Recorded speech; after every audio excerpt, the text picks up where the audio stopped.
at Indiana Precision Grinding in Indianapolis, and I'm here to talk about generations. Machining businesses are often family businesses, and there are challenges in ensuring that the business survives and thrives from one generation to the next.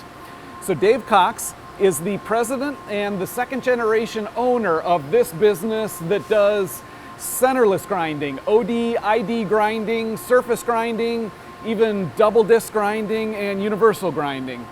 We're going to talk about a choice that your father made that was maybe an error, but first, your dad did a lot that was right. So introduce us to your father and talk about the business that he founded.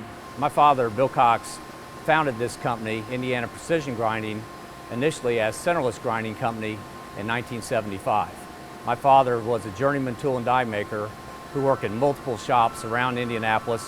So it was in the management of these shops where he saw a niche for centerless grinding. So in 1975, he bought a centerless grinder, a number 2 Cincinnati Millicron centerless grinder, and put it in a 1,200 square foot building. And that's where this company originally started from. He did something different. He found a niche. That niche has been successful for decades. So your dad, Bill Cox, when did he pass? So he passed in 1999. 1999, what were you doing then? What was your role in the business? I was actually the plant manager at that time. And so what did you discover at that time about the way that your dad had structured the passage, the succession of the business? We had a buy-sell agreement in place. We had not revisited it in several years. He became ill 6 months before he ultimately passed.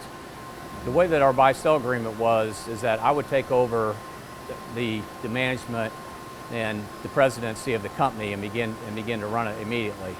They had made a decision for that to be delayed by 2 years.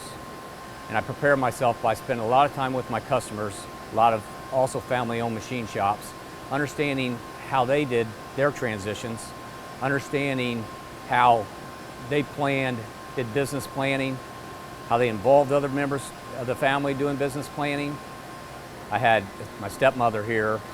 She was actually encouraging me not to change anything whatsoever or be able to invest, give people raises, do anything financially with the business whatsoever. A real difficult challenge is during those 2 years, a lot of the cash capital that we had was stripped out of the business. So that gave me even less to work with once I did take over the company. So you were in the awkward position where you did not have ownership of the company, even though you were still the one who needed to lead and steward the company. That's correct. And it's also true that the financial structuring of the transition impeded you against investing. Is that true? That's absolutely true. The mechanism that we used was a treasury stock note. So as soon as we started with the treasury stock note, of course that goes onto a company's balance sheet. And at the number that was, it put us into a negative equity, substantial negative equity immediately, which wouldn't allow me to get traditional bank financing. So that sole choice and that choice alone was a very, very difficult financial challenge to overcome. I was making $25,000 a month payments on a business that was making $200,000 in revenue a month. It became a huge challenge. So initially I brought in an accountant from outside as our controller. She began to put projections together and sat me down and educated me about cash flow and how this was going to look going forward. And she had minimal hope that the company could survive with that financial structure. How did Indiana Precision Grinding come out of that? So a couple steps that happened while working with my controller, she brought me into a new group of attorneys. So they encouraged me to put the company in bankruptcy, go through the process of beginning to put it in bankruptcy. I just couldn't do it. It was the business my father started. It's the only job I had had in my life at that point, and it's just not in my DNA. I just wouldn't accept it. So I went back to my stepmother, put the picture out in front of her, explained the situation that we were having, and she refused to negotiate.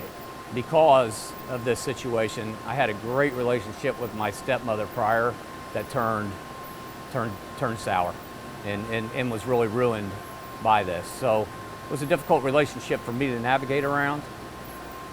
And that all changed one day when we had one September day in 2004 when Indianapolis received 12 inches of rain in less than 24 hours, and we ended up having a flood here in this building. I went back to her advisors and told them, I'm ready to walk away from the business. You can have your business, you can have your building, I'm ready to move on. That's what it took for us to sit down and fairly renegotiate the Treasury stock note to an amount that was really what the value of the business was. The things that I think were challenging more than anything else were the things that weren't talked about. We never really sat down and I never spent time with him on that platform, on the ultimate leadership platform of running the business. I'd never seen a financial statement in my life to that point. So the first thing that I decided when I began to think about a transition plan was how would I communicate that with Matthew? Immediately be able to bring him in and let him start seeing the inner workings of the company and let him be part of the decision-making process. And the reason that those conversations is difficult, it's a lot of things, right? It's you don't want to think about, yeah, someday your work is going to end, someday your life is going to end. You don't want to think about that. And also, you're busy day to day with the business. You don't necessarily ever see a good time to just step back and unpack how the business is being run and how these decisions are being made. It's like there's never a good time to do that. Exactly. There's not. And I think that was how it was with my father. He started the business when he was 43. The first 10 years were a tremendous challenge to grow the business to a point where it could make a profit, where he could even contribute to the household. His success came late. His success came later in life when he really began to develop some profit and some personal wealth. That came so late for him that he didn't want to give that up. He was in full business mode until the week that he passed. His parting words to me, from a business standpoint, he walked into my office the day before he went in for his surgery, shut the door, and he looked at me and he said, "I don't ever want you to make this business like your hobby. It's not something you love like your family. This is a means, it's an avenue for you to develop your income and wealth." That's exactly what he said to me. And that stuck with me over the years. And I really had a challenge with that the first several years that I was running the business, because I had that in my mind. What I had to shift was from that mentality to let me grow the business. I had to find my own way forward. I had to find my own vision. And that's one of the things that I tell people who are that next generation going into any business. You need to make sure that you have a vision, and that vision is your vision, because it's most likely going to be different than the founders. Matt Cox is Vice President of Indiana Precision Grinding. We just met Dave. Matt is Dave's nephew. Matt, how old are you? I am 43 years old. How old were you when you started working here? So the very first time I started working here would have been spring of 2001, and I was 24 years old. Worked here for 3 years, did a career change, but I've been back here at IPG for just 10 years now, so that would put me about 33, 34 years old. So 2019, pretty recently, Modern Machine Shop held our annual Top Shops conference. You went to that conference. You experienced something there. It sort of changed some things. Maybe talk about that experience. Sure. So it's the first time I ever went to Top Shops conference. Dave actually encouraged me to go. We were supposed to go together, attended together. Some situations happened out of our control, so I went there in Cincinnati, and I was just blown away because I really didn't know what to expect. So the information, the presentations, all the way from keynote speakers to the individual workshops really opened my eyes into the possibilities of what shops our size could be. So to take in the mindset that just because you're a small business doesn't mean you can't thrive, have clear objectives, goals, and want to operate more efficiently. So I came back with that information and probably drove Dave insane for the first few weeks because I was just wanting to talk about it. Let's have discussion. Let's look at some of these things we can apply here at IPG. What are some changes you can point to in this business that flowed out of that time? I heard a workshop about how to sell your quality management system, something that you do every day, but you don't have to put together this magic formula and cliches and statistics. It's taking what you have, being the best you can at it. So it was encouraging our leadership team. Let's take a step back for a moment and look at what we do, how long we've been in business, why our customers come to us. We have definitely looked at our estimating differently.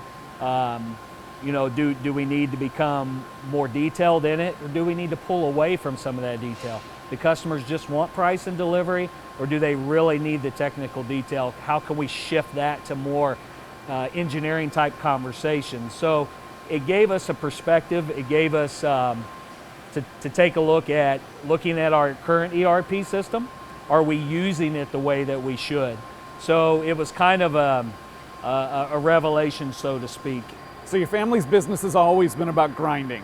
The way that the company's thinking about it now is changing, and talk about that a little bit. As a grinding service provider, how is your role changing, and what do you see as the future of that role? What may have been just a get it done type mentality, we grind, it goes with our customer.